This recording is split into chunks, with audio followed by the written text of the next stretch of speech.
I wake up on Sunday and Saturday after the emotional torture of the roller coaster.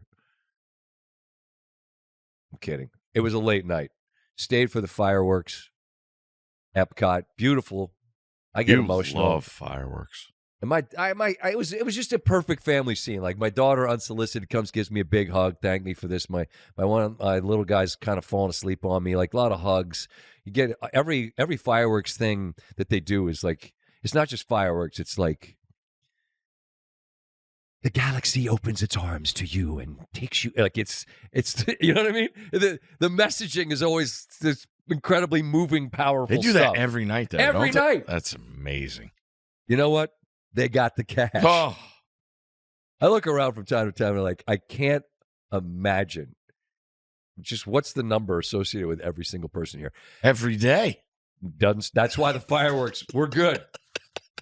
We're good. It's like Vegas. The buffet's free. Buffet's free. You're going to buy the hotel.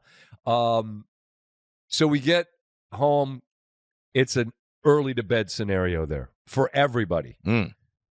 So I miss what happens late night, which included a great St. Mary's Gonzaga game. Yep. Was it Moraga? Moraga.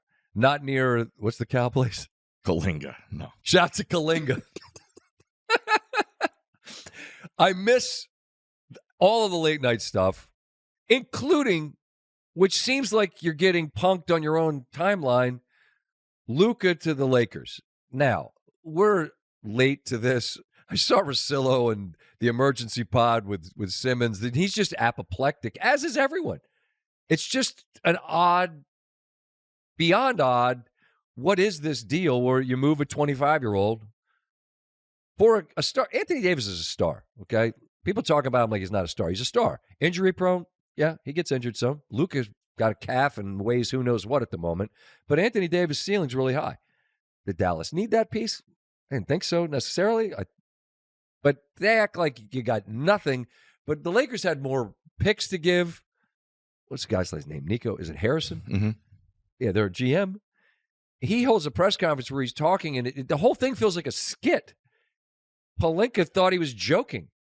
And no one can make sense of any of this, including me.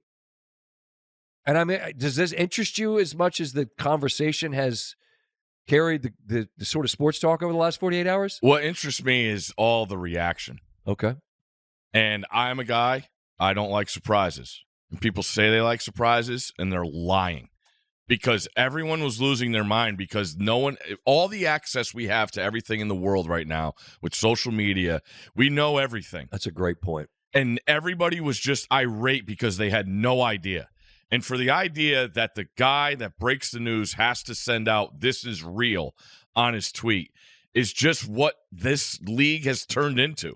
It's what they love. It's a thing. But that fact that nobody knew it was coming drives people up a wall. How didn't we know about this? Are they kidding? So then it's going to be like, second question to, who was the, maybe Perk, was who won the trade? I'm like, oh my Lord.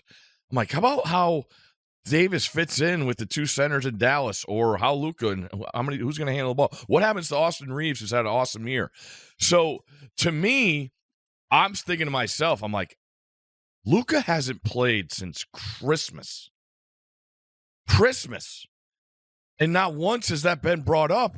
Oh, it's been brought up because it's... Well, not in the immediacy. Because, I'm saying, Sean Farnham breaks it on the game broadcast. Dave Fleming saying, boy, I don't want to be a producer or a host on SportsCenter tonight because that rundown's getting flipped upside down. Yep. And to me, it comes down to one thing.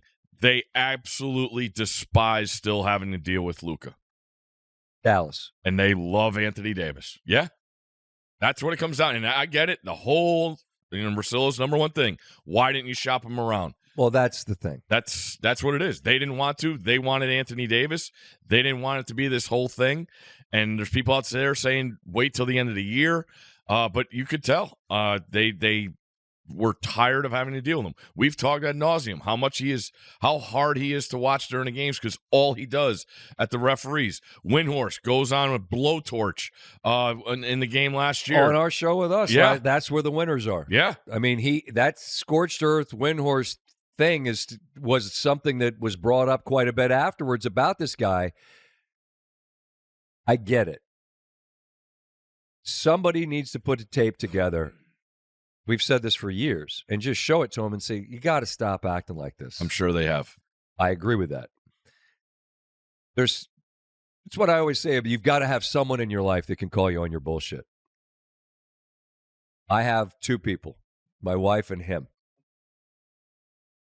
We'll get to something you told me last week. Don't let me forget. Mm-hmm. It's one word. Actually, two words. But someone that'll point out to you your blind spots, your weaknesses, that you work on them and get better at them. But I think when you're on a short list of the most talented at what you do, what do they always say? Your talents have to outweigh your problems. Your talents have to be greater than your problems. And his were, until I guess they weren't. And you want to move him? Is he not in shape? Everyone's waiting to find out, like, what happened. I don't know that there's some epiphany that's coming on this. You just explained it. They wanted to move him. I would just say, organizationally, to move him without finding out what the most you could get seems like organizational malpractice, because it's your job to get the most you can for a generational talent. And again, I think people act like Anthony Davis is some bum when they compare him to what you're getting back. But the Lakers had more picks that they didn't give. I don't know, did Dallas ask for them? I mean, you could have asked for whatever, I presume, and gotten it. But the Lakers get a 25-year-old guy who, whatever his ceiling is, he's top something in the league, and it ain't 10. It's higher than that. So I just try to figure out what is it going to be in Dallas, in Los Angeles for him. Does this, I mean, clearly the amount of runway that LeBron's got left is limited. So you're pivoting off that. This guy becomes the future of who you are. But like Windhorst, like, how much did they hate him in Dallas? That's all I think of. Whew. Hate? I mean, in that run, I got you to the finals. And then what happened in the finals? Well, they played a Boston team who stood, from an analytical standpoint, was just an absolute road grader. Yep, but the problems on the defensive end were when he got that foul in that game, like when Windhorst lost his mind. Yeah, that was atrocious. You can't do that. I understand, but to me, it just comes down to feelings. And I thought Nico was great when he's like, "I'm not going to be here in 10 years for that draft pick." That's like, that much is true.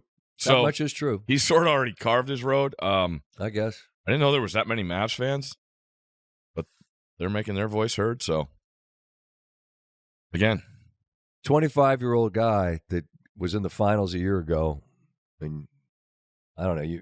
You make the great point that I hadn't even really considered. Just when things, like when Jimmy Butler gets traded, it'll be the end of a story we knew was happening. De'Aaron Fox, you had an idea that might happen. That's a gigantic trade as well. He lands in San Antonio. You end up getting Zach LaVine as a star in Sacramento. Kevin Huerter, shout out Red Velvet, ends up in Chicago, among others that were in that trade. You had an idea that was coming.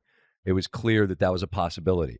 But Luka getting moved, and there's always some receipt on the internet. It was wild to see Davis for Doncic or whatever, like a month ago. Some fan tweeted it out, and then some Maverick fan said, this wouldn't happen in a million years.